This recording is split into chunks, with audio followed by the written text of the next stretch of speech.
ក្នុងថ្ងៃទី24ខែ5ឆ្នាំ2025នេះតើតើមាសស្ថិតនៅក្នុងតម្លៃណានៅក្នុងថ្ងៃនេះគឺខ្ញុំមាន3ព្រឹត្តិការណ៍ទី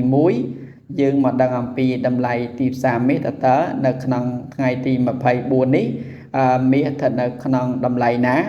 ទី2គឺយើងសរុបព្រឹត្តិការណ៍ចាប់តាំងពីថ្ងៃទី19ដល់ថ្ងៃទី23ខែ5ឆ្នាំ2025តើមាសនឹងគឺឡើងឬក៏ចុះទី3គឺយើងមកដឹងអំពីព័ត៌មានដែលបានកើតឡើងធ្វើឲ្យមាសកើតឡើងឬក៏ធ្លាក់ចុះនឹងឯងចំណុចទី1យើងមកដឹងអំពីតម្លៃមាសដែលតម្លៃមាសនៅក្នុងថ្ងៃទី24ខែ5ឆ្នាំ2025ហ្នឹងគឺតម្លៃមាសនៅក្នុងមួយអោនមាន$3,258នៅក្នុងមួយអោន$408.20នៅក្នុងមួយជី$4,082ក្នុងមួយតម្លឹង$107,992.79ក្នុង1គីឡូពីទីផ្សារមាសហេតុអីបានជាមាសនៅក្នុងសប្តាហ៍កន្លងទៅយើងនិយាយអំពីសប្តាហ៍ហ្នឹងគឺថ្ងៃទី19រហូតដល់ថ្ងៃទី23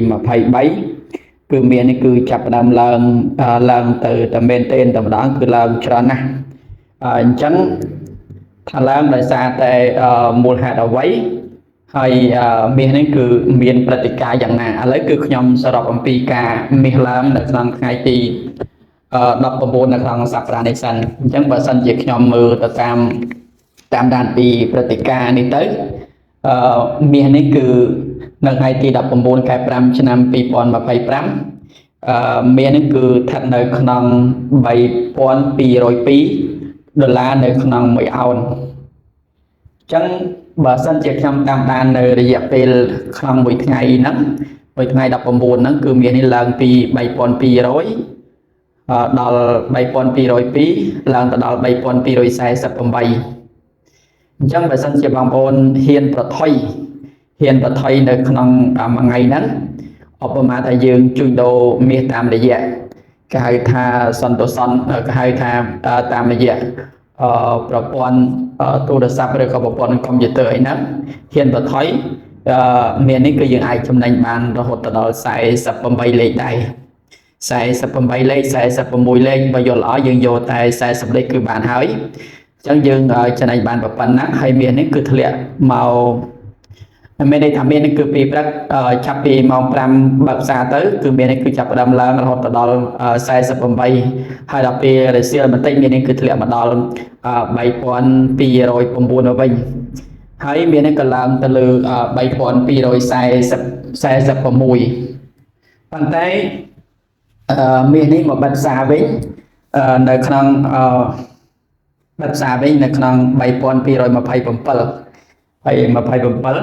អញ្ចឹងបើសិនជាបងប្អូនមិនបានកាត់អានោះគឺយើងអាចខាតតែបើសិនយើងកាត់យកត្រឹមតែ40លេខគឺបានច្រើននេះ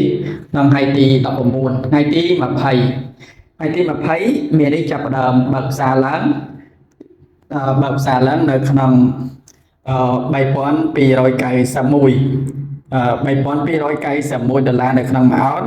ហើយមាននេះឡើងដល់$3,317ចុះមកវិញ$3,294ហើយឡើងទៅវិញ$3,315មាននេះគឺចុះមកម្ដងទៀតគឺចុះមក2ដងកន្លែង$3,294នេះគឺប៉ះគ្នា2ដងហើយ$3,294ហើយឡើងទៅវិញបិទផ្សារនៅក្នុងតម្លៃ$3,315នៅដល់ថ្ងៃទី21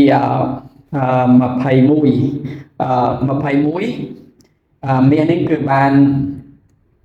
ចាប់ផ្ដើមបិទផ្សារដែរចាប់ផ្ដើមបិទផ្សារនៅក្នុង$3,315ហើយឡើងទៅវិញ$3,345ចុះមកវិញ$3,284នៅក្នុងថ្ងៃ22នេះគឺជាថ្ងៃមួយដែលបងប្អូនដាច់ account ក៏ច្រើនហើយគេហៅថាខាតក៏ច្រើនដែរខាតក៏ច្រើនដោយសារតែមាសនេះគឺឡើងពី$3,315នេះទៅឡើងដល់$3,345ប៉ុន្តែអ្នកវិភាគថាគេឲ្យយើង យកផលចំណេញត្រឹម 3,347 ប៉ុន្តែមានឯណាត្រឹមតែ 3,345 នោះទេអញ្ចឹងគឺមាននឹងគឺធ្លាក់មកដល់ 3,280 ហើយឡើងទៅវិញ 3,314 ហើយចុះមកវិញបិទផ្សារនៅក្នុងតម្លៃ 3,294 នៅក្នុងថ្ងៃទី22នេះគឺជាថ្ងៃមួយដែលមាសគឺចាប់ផ្ដើមកលុបនៅពេលយប់នៅពេលយប់ដែលចេញពីព័ត៌មាននោះចេញពីព័ត៌មានគឺយើងមើលនិយាយអំពីព័ត៌មានម៉ោង7:30 នាទីអញ្ចឹងពាក់ព័ន្ធទៅនឹង unemployment claim ហ្នឹងចំនួនអ្នកដែលអត់មានការងារធ្វើគឺបើសិនតែយើងគិតពីខែមុននិងខែនេះឃើញថាអ្នកដែលអត់មានការងារធ្វើចុះមកបន្តិចចុះមក2លេខមានន័យថាពីខែមុនគឺ 2,229k ដល់ពីខែ5នេះ 2,227k អញ្ចឹងចុះ2លេខបើតាមធម្មតាអានឹងគឺជាការធម្មតាទេមាសនេះគឺឡើងពី10ទៅ15លេខមាសហ្នឹងណាឡើងទៅពី10ដល់15លេខចំណែកខាងព័ត៌មានទី2ដែលចេញនៅម៉ោង 8:45 នាទីហ្នឹងពាក់ព័ន្ធទៅនឹងការ flash maturing មិនថាយើងហៅកាត់ថា PMI ហ្នឹងកន្លែងនេះគឺព័ត៌មាននេះពាក់ព័ន្ធទៅនឹងអ្នកវិនិយោគទុនធំដែលគេពិចារណាថាគួរវិនិយោគឬក៏យ៉ាងម៉េចគេរងចាំមើលអញ្ចឹងបើកាលពីខែមុនគឺ50.2ដល់ពីខែនេះគឺ 52.2 អញ្ចឹងមាសនេះគឺបើតាមមុនព័ត៌មាននេះគឺកាត់ឡើងគឺតម្លៃវាអាចឡើងទៅវិញណាឡើងទៅវិញ 3,315 ហើយប៉ុន្តែមាសនេះគឺចាប់ដើមធ្លាក់មកវិញគឺ $3,280 នៅក្នុងមួយអោនអានេះគឺនៅក្នុងថ្ងៃប្រហោះបើពីថ្ងៃសុក្រវិញគឺយើងមើលអំពីថ្ងៃសុក្រមាសនេះគឺបានបើកផ្សារនៅក្នុងតម្លៃ 3,284 ហើយមាសនេះគឺឡើងទៅដល់ 3,365 ហើយមាសគឺបាន